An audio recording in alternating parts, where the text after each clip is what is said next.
lumalabas dahil mabagyo ngayon.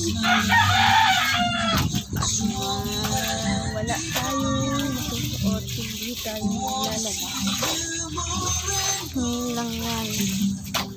Yan, laban. Actually, kakauwi ko lang yung galing school. Tapos na nag-exam. Ayan, tingnan nyo paano ko maglaba. Titingin pa yan, oh. Ayan pa, oh. Titingin pa yan. Titingin pa yan. Ay, seryoso.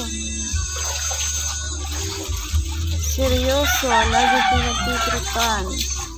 Kaya naglaba. O, ayun na, o, diba? O, okay pa.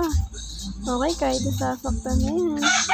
May bagyo pala ngayon, kaya lahat ng tao, guys, mag-iingat and unahin ang safety first. Thank you.